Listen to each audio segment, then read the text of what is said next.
Hi, I'm Carlin Holbrook. I'm a John Maxwell Team certified coach, teacher, trainer, speaker, published author, and influencer with more than 25 years of global leadership experience. If there's one thing I've seen firsthand time and time again, it's that the best leaders inspire others to follow their purpose and their passions, while the influence of a bad leader can literally tear down people's potential.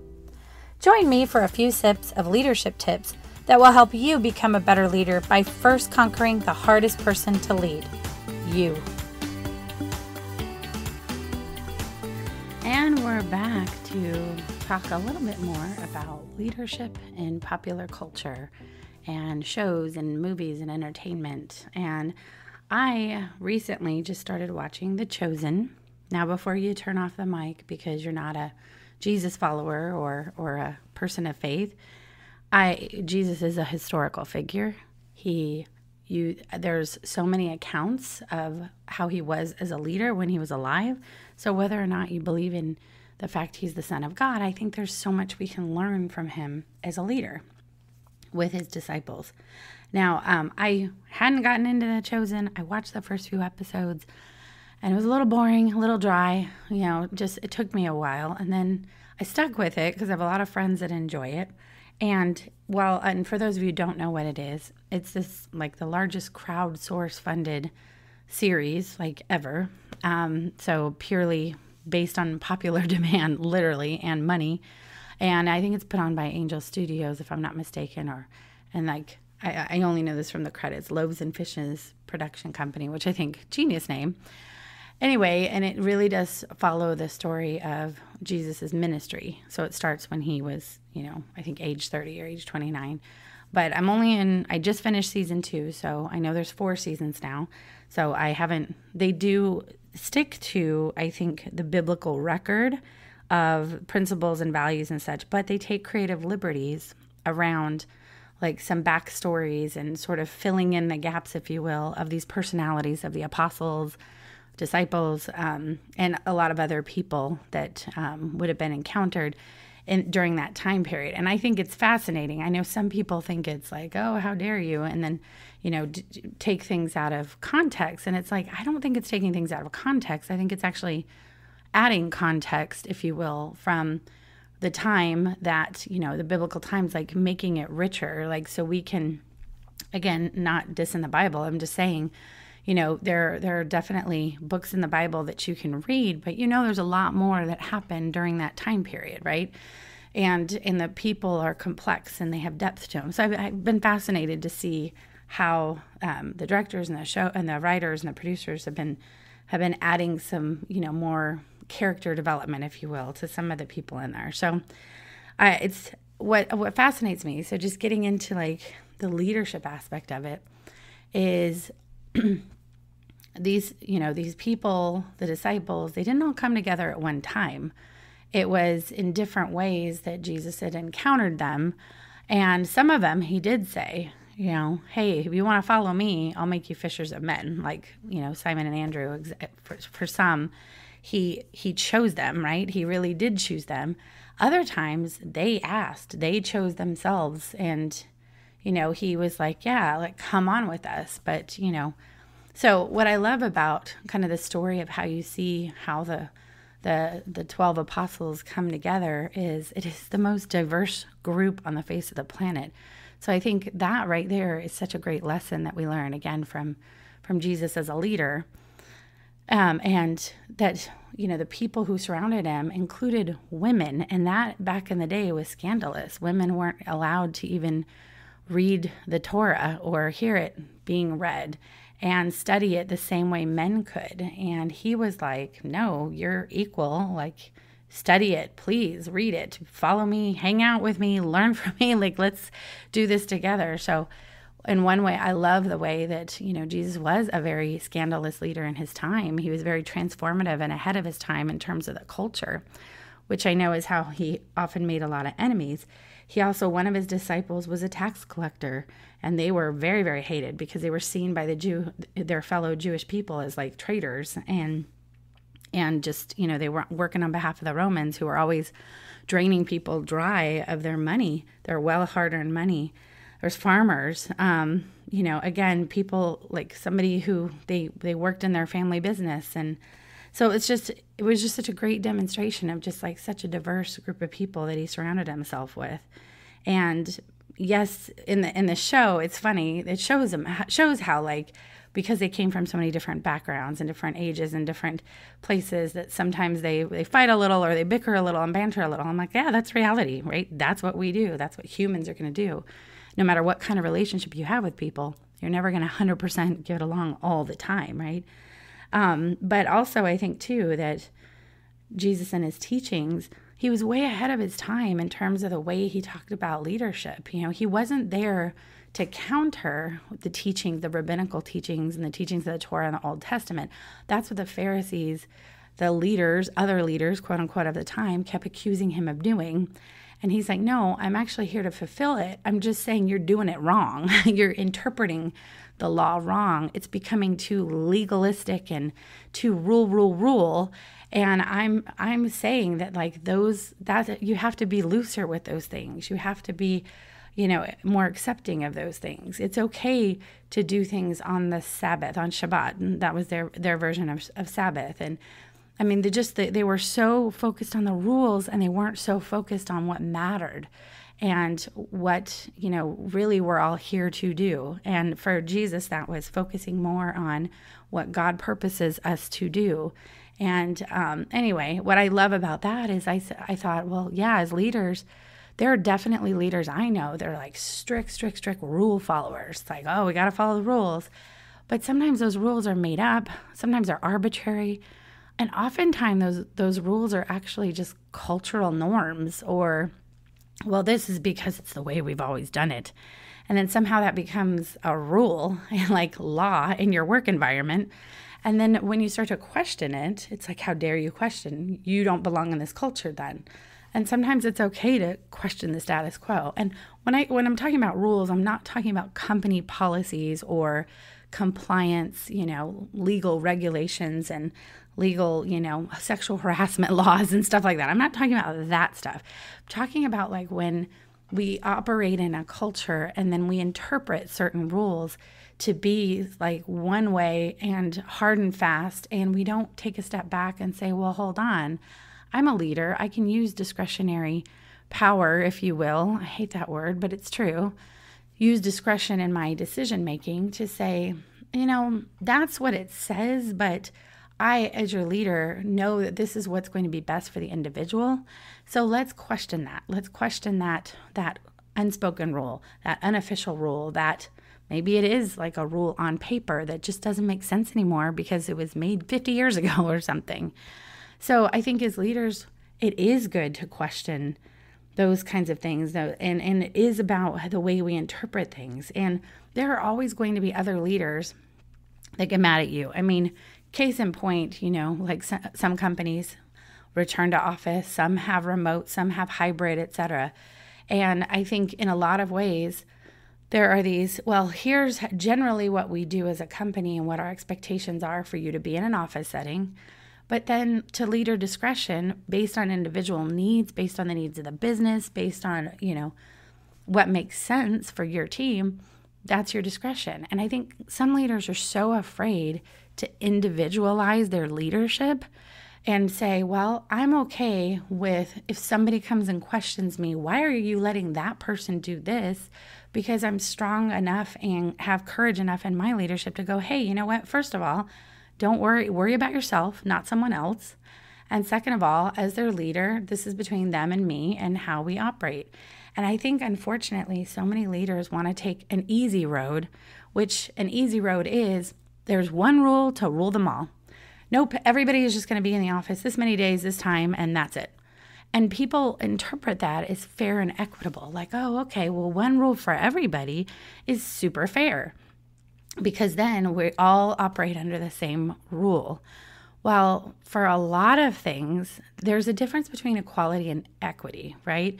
So in my opinion, and I would say also if you read a lot of inclusion training and books and information out there, it's like equity is actually doesn't mean everybody gets the same thing and the same treatment.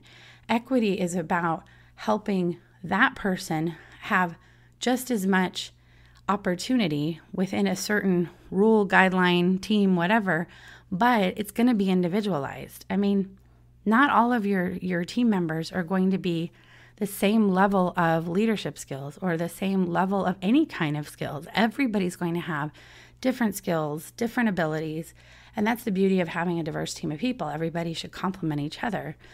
But also everybody has very individual life needs and personal needs. Some people are taking care of aging parents. Some people have children. Some people have, pets and animals that they need to they need to take care of at home. And it's like everybody has a very individual life and an individual lifestyle.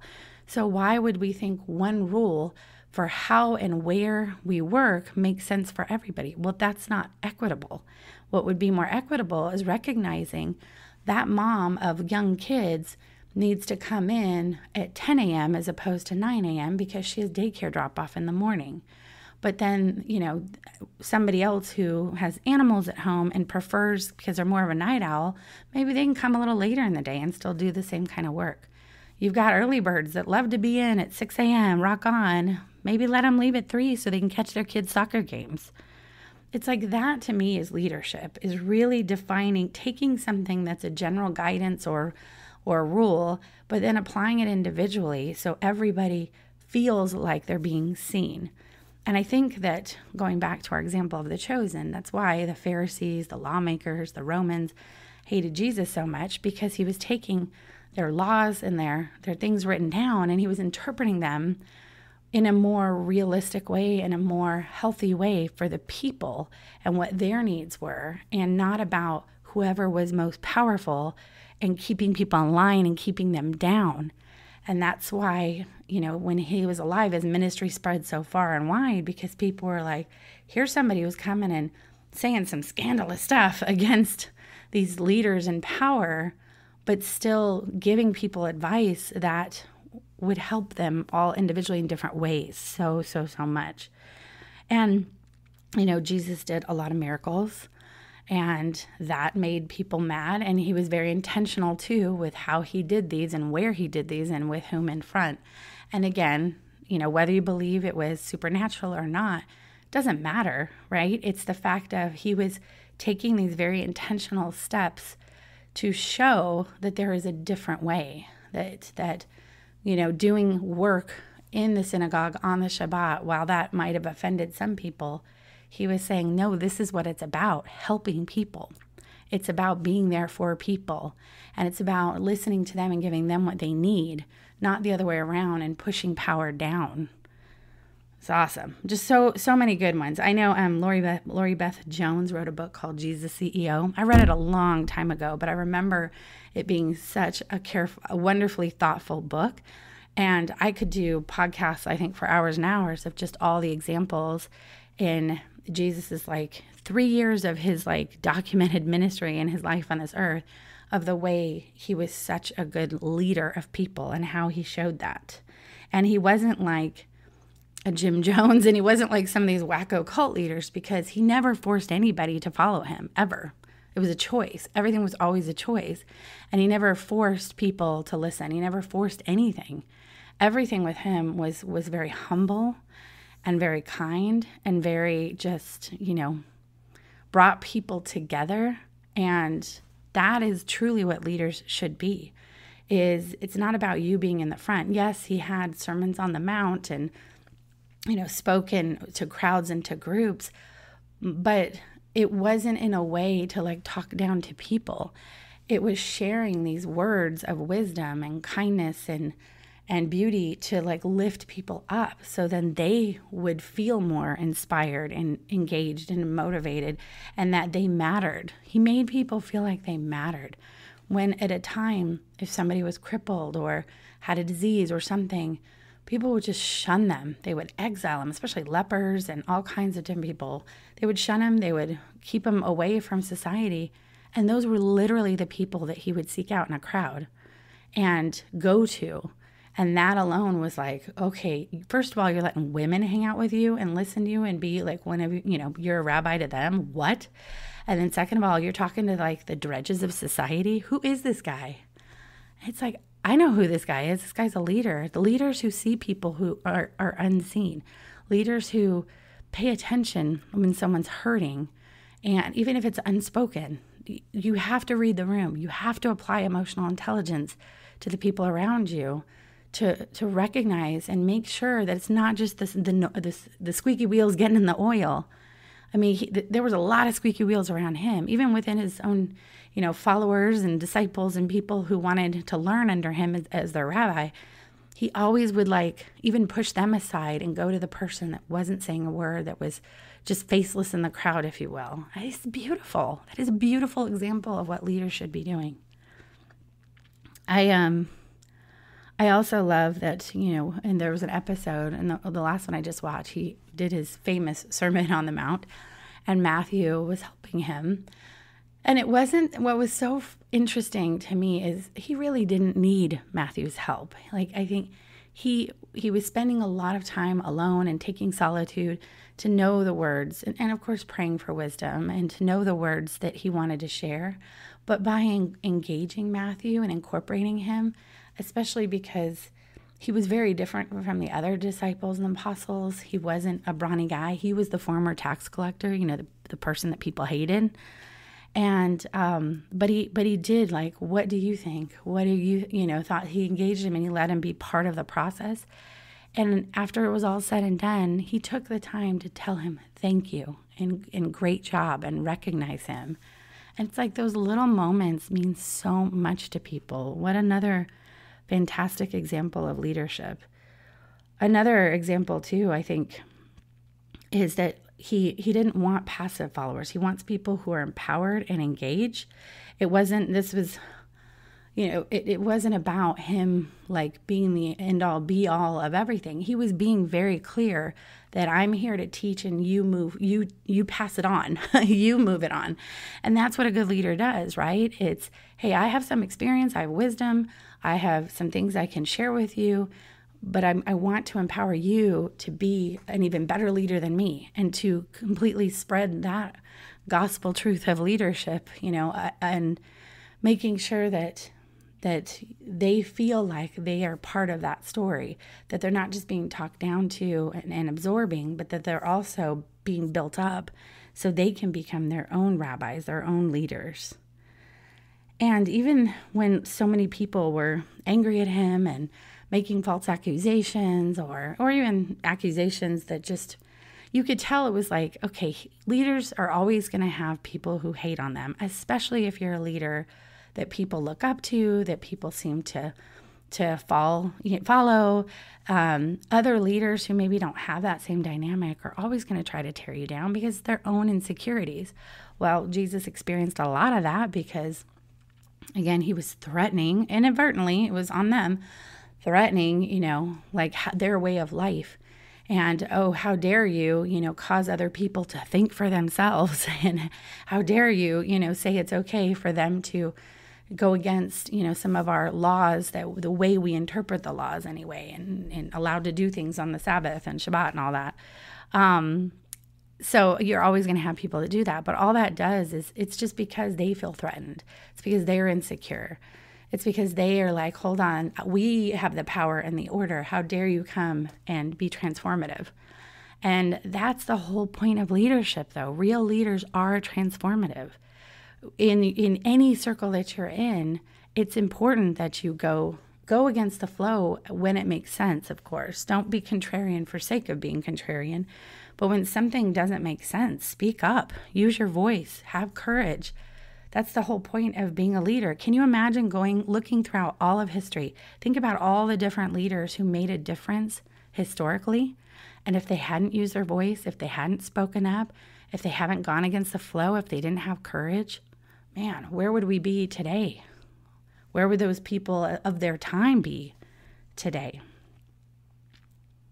All right, let's take some sips of water into wine right here. All right, sip number 1. It's important to never stray from your values. Take the courage to stand your ground and know what your values are. Have that guidepost. Be firm about them and never compromise them.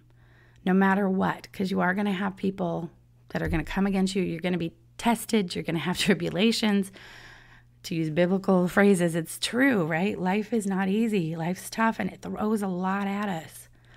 But you have to have your core values. You have to know who you are, what your character is, what you're not willing to compromise, and to stand your ground for that.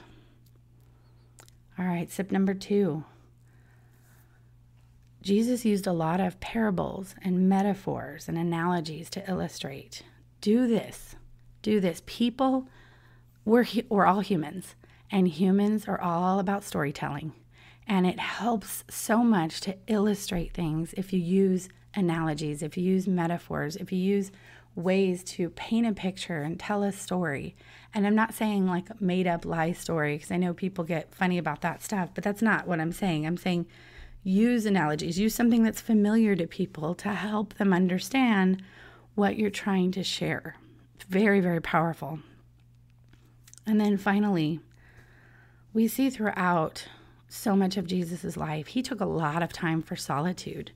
And it's kind of funny in the Chosen, because sometimes his apostles are like, where'd he go now? Like, where's that guy? Like, he keeps disappearing on us, and they don't get it. The power of being alone, the power of solitude without noise, for us without digital interruptions and text messages and phone calls, the power of getting alone so you can really, really, really think, so you can really assess, so you can really go deep, so you can pray. If you're a praying person, pray and journal. And that is really, you hear about these CEOs, and I've had leaders do this too, where they call it their thinking time, and they'll block calendar time and truly go wherever it is that's their thinking place. It could be, I don't think it's usually your office, because your office is kind of like the hurried, busy area, people coming in and out, etc. But like getting out in nature, going on retreats in the desert, in the mountains, to the beach, whatever your place is where you can do your best thinking. It could even just be a room or somewhere else in your house that sort of separates you off from just all the hustle and bustle. And I know it's not easy to find solitude, but you have to be intentional about creating solitude. I will say this is a place that I'm so not good at and do not make the time for, and I want to be better about this. The times where I do shut it all off, and I know my brain goes a mile a minute, right? Our brains just start going, what do I got to do tomorrow? What's that grocery list? And oh gosh, I forgot to send that email today, and da-da-da. That's usually me right before bed. And I do try to pray before I go to bed to sort of release all of that. But it's more than just that. It's more just than, 10, 15 minutes of reading something, closing your eyes, saying a prayer, and going to bed. It's more about spending like intentional time, hours, a day, whatever that looks like for you, and getting away. And that's where I think that example that Jesus does of like going out into the desert, 40 days of fasting and praying and being alone, because he did deal with a lot in his life, both God and man. At least that's what I believe. And I know a lot of people of faith believe that too. But whether you do or not, it doesn't matter. The example of solitude and finding time to just, be alone with your thoughts. And some people are like, I don't want to be alone with my thoughts. They're kind of scary. Well, then be alone with that notion of being scared of being alone with your thoughts, because that means that you're not controlling and taking your thoughts captive and, really controlling your mind. And we do have control over our mind. We do have, that's science, people. There's so much research. I know I've talked about on this podcast before, but you do have the ability to control your thoughts. It's just freaking hard. Don't get me wrong.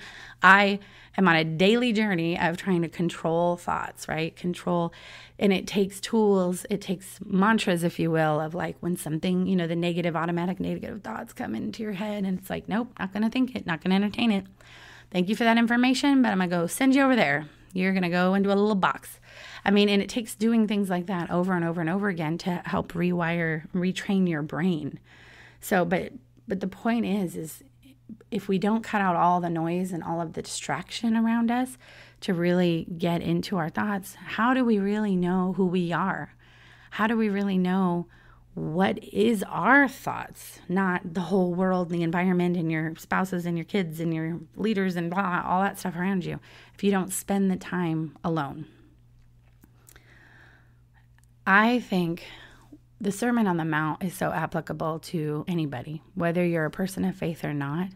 There's just some beautiful, beautiful messages in it that I think, again, are leadership messages that we all should pay attention to, that we all should incorporate in our lives, that are just wonderful examples of the way we should be towards each other. And I mean, there was so much about how in his life, how he taught, turning the other cheek and not meeting anger with anger, and being able to be like so calm in storms. And I feel like we don't even realize in pop psychology and culture and society, and even a lot of like mental health exercises and things, it's like actually you can trace a lot of that back to, if not almost all of that back to, the few years of Jesus sharing what it means to basically lead yourself and lead others in those examples. So I just wanted to end this podcast with a few of his, from the Sermon on the Mount, just a few things that I think are so good. It blessed me, and I hope it blesses all of you, and really helps to make us think about how can we be better leaders and see examples like Jesus and be those kinds of transformative, engaging, inclusive leaders. All right, this is from the book of Matthew.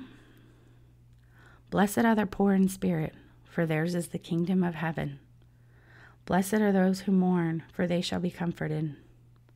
Blessed are the meek, for they shall inherit the earth. Blessed are those who hunger and thirst for righteousness, for they shall be filled.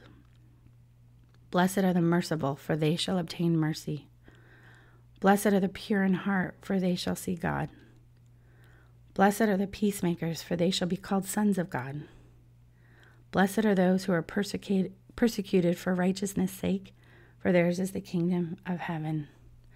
So no matter what you're going through, and it is tough, it's tough to be a leader. It's tough to lead ourselves. It's tough to lead others, especially in a upside down, topsy-turvy, continuous changing, cuckoo world, frankly. But just remember, when we are merciful, when our values are for recognizing the meek, when people do mourn and we're there for them, and for really the people who often are the ones that people aren't paying attention to, if we as leaders do, we'll be blessed and we'll bless others. So be blessed, leaders. Thank you for having a cup of coffee with me. For more sips and tips, connect with me on social and follow Leader Sips on Facebook, Twitter, Instagram, and Pinterest. And don't forget to visit my website, carlinholbrook.com. Until next time, keep on brewing.